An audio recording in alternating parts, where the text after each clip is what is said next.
오늘 말씀의 제목은 하나님의 은혜로입니다. 사필규정이라는 말을 아시죠? 내가 행한 대로 반드시 돌아온다라는 뜻의 그런 사자성어입니다. 비슷한 의미의 속담으로 뿌린 대로 거둔다, 심는 대로 거둔다라는 말이 있습니다.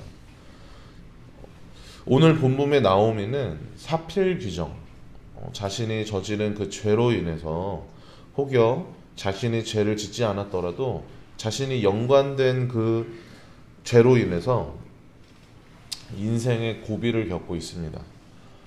어제 목사님께서도 말씀하셨죠. 나오미를 여자 욥이라고 부른다고요. 나오미의 죄는 자신을 고난으로 이끌었을 뿐만 아니라 본문에 나오는 다른 두 여성, 나오미의 며느리인 룻과 오르바까지 고난에 휘말리게 하고 있습니다.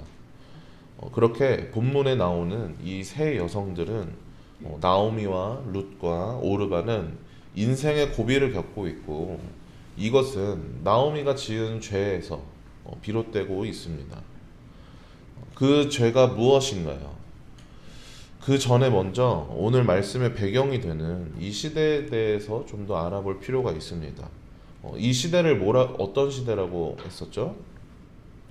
사사시대라고 말씀에 나와 있는데, 당시에 이 사사시대라고 불리는 이스라엘의 왕이 없던 이 시대는 어떤 시대였냐면, 저희가 말씀으로 사사기 말씀 계속 나눴었잖아요. 그 사사기를 관통하는 그 말씀 기억하시나요? 이스라엘의 왕이 없으므로 각각 자기 소견에 오른 대로 행하였더라. 이 말씀, 이스라엘의 왕이 없어서 모두가 각자가 자기 뜻대로 소견에 오른 대로 살았던 그런 시대였습니다. 왕이신 하나님은 여전히 계신데, 그 하나님께서 자기 백성을 버리신 게 아니라, 자기 백성을 외면하신 게 아니라, 하나님의 백성이 왕이신 하나님을 외면하고 자기 옳은 대로 살았던 시대, 그 시대가 바로 사사시대라고 우리 계속 말씀을 나눴었습니다. 당시는 종교적인 그런 하나님을 향한 그런 종교적인 모습뿐만 아니라 그것뿐만 아니라 정치적인 모습들, 그리고 사람들의 어떤 생활까지도 혼란스러운 시기였습니다. 그도 그럴 것이, 지금 저들은 누구도 따르지 않고 오직 자기 소견, 자기 욕망, 자기 생각만을 따르면서 각자가 그렇게 살았기 때문에, 각자가 그렇게 마음대로 행하니까 삶의 여러 분야에서 혼란을 주고 있었을 겁니다. 그 중에 하나가 바로 나오미와 그 집안이 저질렀던 죄인 토지 매매입니다. 레위기 말씀에서 이렇게 기록하고 있는데, 토지는 다 하나님의 것이다 라면서 이것을 사고 파는 그 행위를 금지하고 있습니다. 하나님께서 주신 기업, 하나님께서 허락하신 그 땅을 사고 파는 것은 잘못된 것이었습니다. 하나님께서 처음 그 땅을 지파들에게 분배하실 때도, 그렇게 주실 때도 지파의 상황과 지역의 그런 환경들, 여러 가지를 고려해서 지파별로 분배해 주었습니다. 그리고 토지를 분배받지 못한 레위 지파는 다른 지파들이 그들의 상황을 책임질 수 있도록 그렇게 하신 걸 보면은, 하나님께서는 그냥 개인의 어떤 사익을 위해서 준 것이 아니라 공동체의 그런 여러 가지들을 고려해서 공평하게 땅을 분배하신 겁니다. 그렇기 때문에 이것이 어떤 개인의 소유물, 개인의 어떤 사유물이 아닌 공동체에게 허락하신 것이고, 이것은 사고 파는 그런 개념이 아닙니다. 그렇기 때문에 토지 매매가 왜 죄인지 지금 우리가 살아가는 시대랑 동일하게 바라보면 안 되겠죠. 동일한 시각으로 바라보면 안 됩니다. 하지만 당시 이것들이 공공연하게 행해졌고, 그로 인해서 하나님이 원하셨던 하나님의 백성의 모습과는 점점 멀어지게 되었습니다. 나오미 또한, 그 집안 또한 그런 부류인 겁니다. 자기 소견에 옳은 대로 살아갔던 그 사사시대, 그 그 인물 중에 하나였던 것이죠. 이것을 통해서 당시 시대가 어땠는지 우리는 알 수가 있습니다. 그리고 한 가지 더, 그 당시의 시대 상황을 알 수 있는 말씀이 있는데요. 성경의 여러 곳을 보면 하나님께서는 연약한 자들, 소외된 자들, 힘없고 소외된 그들의 편을 들어주시고 항상 그들을 돌봐주십니다. 그렇기 때문에 땅이 없고 자기 소유가 없는 그 레위 지파, 그들을 다른 지파들이 분담해서 돕도록 했던 것이고, 고아와 과부와 나그네 섬길 수 있도록 하였고, 항상 하나님께서는 연약한 자들의 편이 되어 주셨습니다. 오늘 말씀의 11절에서도 나오미가 11절에서 나오미가 며느리들에게 돌아가라고 하면서 더 이상 너희들의 남편이 될 아들이 없다라고 말하는 게 바로 이런 이유입니다. 남편이 죽어서 과부가 된 여자는 이제 어디에도 갈 수가 없습니다. 요즘 시대도 과부를 바라보는 시선이 그렇죠. 뭐 과부라던가 미혼모라던가 남자 쪽보다는 여자 쪽이 더 손해를 보는 그런 사회적인 질타를 받는, 더욱 감당해야 할 것이 많은, 요즘도 그런데 당시에는 더욱 그랬습니다. 그냥 질타만 받고 손가락질만 감당하면 되는 것이 아니죠. 이것은 이제 생활고로 이어져서 과부는 생계를 이어갈 방법이 없었습니다. 자기가 잘못해서 그렇게 된 게 아닐지라도 과부라는 것만으로도 흠이 되었고, 심하면은 친정에서 받아주지도 않기도 하잖아요. 당시에도 그랬던 겁니다. 그래서 그 과부를 위해서 어떤 전통이 있었냐면, 남편이 죽게 되면 남편의 형제가 그 죽은 형제의 아내를 거둬들이는 겁니다. 과부가 된 그 여자, 이제는 어디 갈 곳도 없고 사회적인 질타를 받고 생활고에 시달리게 될 그 여자를 그 집안이 책임져 주는 겁니다. 이처럼 하나님께서는 지극히 작은 자까지도 그들이 삶을 살아갈 수 있도록 이스라엘의 법으로서 그리고 전통으로서 그렇게 약한 자들을 지켜주셨습니다. 11절 이후에 나오는 그 말씀의 내용이 이런 의미인 겁니다. 근데 이제 나오미에게는 남아있는 아들도 없습니다. 그래서 며느리들에게 이제 자신들을 보호해줄 울타리가 전혀 없다고 말하는 겁니다. 이제 보호해줄 울타리가 존재하지 않습니다. 기댈 곳이 하나도 없이 그렇게 그렇게 과부가 되어버린 시어머니만 남았을 뿐입니다. 그렇다고 이 시어머니에게 그 며느리들이 기댈 수가 있을까요? 오히려 시어머니를 부양해야 되는 상황이죠. 그렇게 과부가 된 새 여자들은 이 자신들이 생계를 꾸리고 자신들이 스스로를 보살펴야 합니다. 하지만 그 사회는 그런 과부들을 받아주는 곳이 없습니다. 이제 이 세 여자들 나오미와 룻과 오르바는 이러지도 저러지도 못하는 상황인 것이죠. 인생의 고비를 겪고 있습니다. 나오미의 이름의 뜻이 기쁨이라고 했잖아요. 하지만 그녀의 삶은, 나오미의 삶은 그 이름의 뜻과는 정반대의 그런 인생을 살고 있는 겁니다. 그렇게 나오미는 하나님께 죄를 지으면서까지, 하나님을 저버리면서까지 기업을 전부 정리하고 이방 땅에 왔는데, 그곳에서 남편이며 아들들을 다 잃고 재산도 잃고 희망도 소망도 전부 잃어버린 상황입니다. 사필귀정이라고 처음에 말씀드렸었죠. 뿌린 대로 거둔다고. 하나님을 저버리고 하나님을 떠나간 그 죄의 대가, 그것을 치르고 있는 것일까요?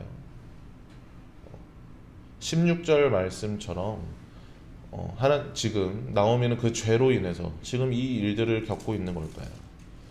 자기 소견에 옳은 대로 행하였던 지난날의 결과를 지금 맞이하고 있는 걸까요? 막막해하고 있는 그때에, 그 고비를 겪고 있는 그때에 소식이 들려옵니다. 자신이 떠나왔던 이스라엘, 살기 위해서 떠나온 그곳은 지금 하나님이 자비를 베푸셔서 양식이 있다는, 먹고 살 수 있다는 그런 소식이 들려오는 겁니다. 그곳은 지금 하나님이 돌보시기 때문에 하나님께서 양식을 주셨다고 합니다. 그래서 이제 그렇게 떠나온 그곳으로 다시 되돌아가려고 합니다. 나오미는 다시 하나님의 품으로, 다시 하나님의 곁으로 그렇게 돌아가려고 합니다. 하나님께서 돌봐주시는 그곳으로 발길을 향하려고 합니다. 하지만 나오미가 그렇게 돌아갈 자격이 있나요? 하나님을 저버리고 그 기업을 팔아버린, 그 땅에서 돌아선 나오미가 다시 그곳으로 돌아갈 자격이 있습니까? 그렇게 돌아설 때는 언제고 이제 와서 되돌아온다면 그게 용서가 되는 건가요? 사필귀정이라고 했는데, 뿌린 대로 거두시는 하나님, 심는 대로 갚아주시는 하나님, 그 하나님에게 죄를 지은 나오미가 무엇을 심었기에 어떤 선한 일을 했다고 하나님께로 되돌아갈 수 있겠습니까? 근데 여러분, 하나님께서는 그 걸음을 가로막지 않으십니다. 돌아오는 나오미를 막지 않으세요. 그녀를 더욱 그 깊은 절망으로 밀어넣지 않으십니다. 인생의 고비를 겪고 있는 나오미에게 그 손길을 뻗으시고 하나님이 돌보신다는 그 소식이 전해지게 하셔서 그녀를 다시 하나님의 품으로 돌아오게 하십니다. 나오미가 어떤 그럴 만한 선한 일을 해서가 아니라, 거룩한 그런 삶의 모습이 있어서가 아니라, 하나님이 바로 그렇게 선하신 분이시고 거룩하신 분이시기 때문입니다. 약한 자를 돌보시고 소외된 자를 지켜주시고 나그네를 외면하지 않으시며 고아와 과부들에게 따뜻한 손길을 베푸시는 분이시기 때문입니다. 만약 뿌린 대로 거뒀다면 나오미는 절대 다시 돌아올 수 없는 겁니다. 없죠. 하나님의 품을 외면하고 나왔을 때 다시는 그 손길이 미치지 않아야 합니다. 하지만 하나님은 그런 분이 아니십니다. 때문에 자비와 긍휼이 한량 없으신 분이기 때문에 나오미는 그렇게 하나님을 저버렸을지라도 하나님께서는 나오미를 저버리지 않으셨습니다.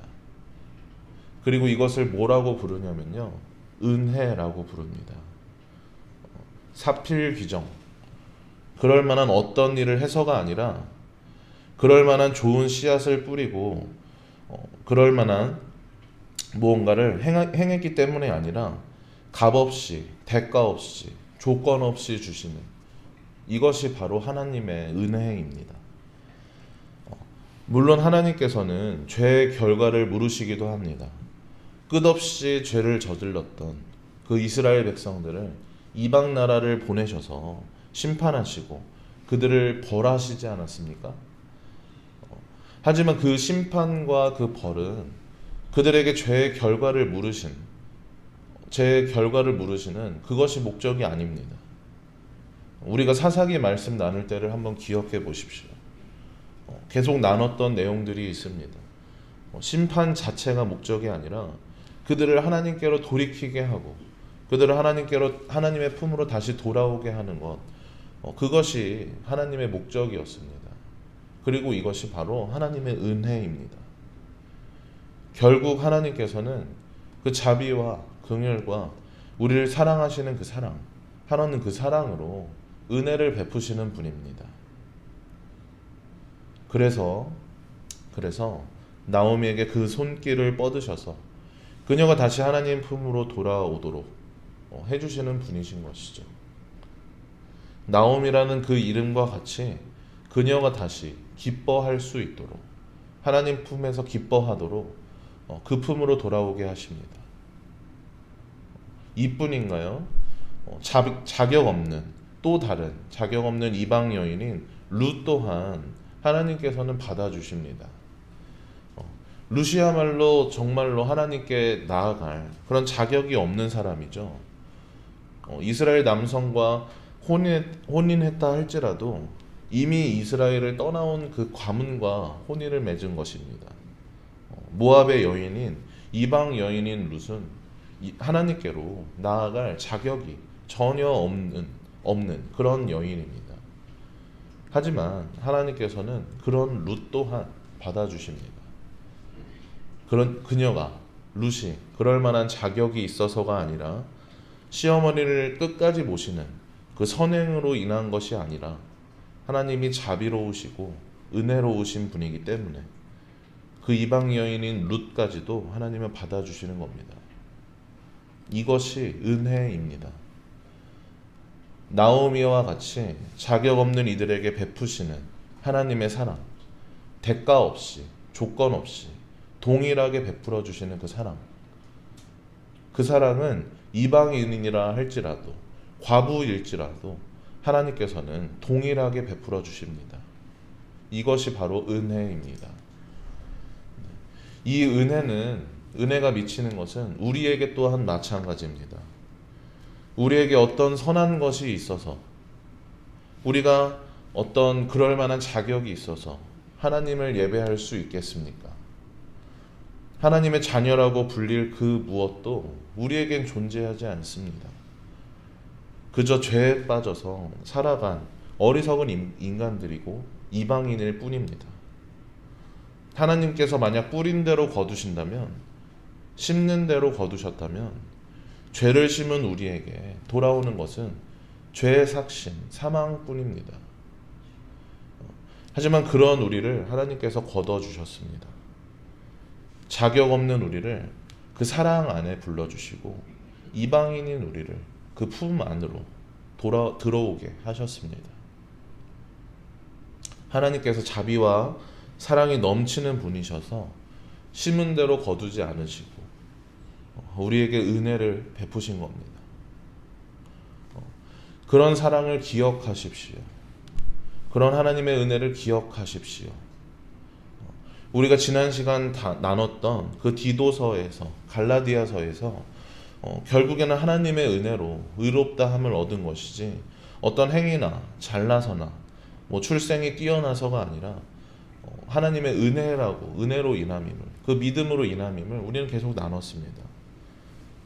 하나님께서 사랑이 많으신 분이기 때문에 우리에게 그 은혜를 베푸신 겁니다. 그 사랑에 늘 감사하면서 그렇게 살아가시는 여러분들 되시길 바랍니다.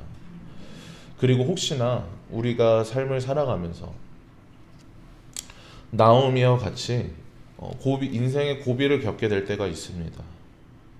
우리가 알 수 없는 그 미래에 인생의 고비를 겪게 된다면 우리에게 돌아갈 수 있는 그 하나님의 품이 있음을 기억하시고 그 시간들 이겨내시기 바랍니다. 한량없는 은혜로 끝없는 사랑으로 우리를 외면하지 않으시는 하나님이 있음을 기억하시기 바랍니다. 또한 그렇게 하나님께서 베푸신 그 사랑, 그 은혜를 날마다 기억하면서 연약한 자, 약한 자, 외면하지 않으시는 그 하나님을 우리가 떠올리면서 그 사랑을 전하시는 여러분들 되길 바랍니다. 소외된 이들을, 연약한 이들을 우리가 받은 그 사랑으로 그렇게 섬기며 넉넉한 사람 되시다. 그리하여서 우리가 그 사랑 안에 거하고 하나님의 품 안에서 그 은혜를 누리고 살아갈 뿐만 아니라 나오미와 같이 그리고 룻과 같이 고난과 어려움을 겪는 이웃들에게 그 사랑을 전하는 연약한 자와 소외된 자를 외면하지 않는 그런 여러분들 모두가 되시고 그런 우리 교회가 되길 주님의 이름으로 축복합니다.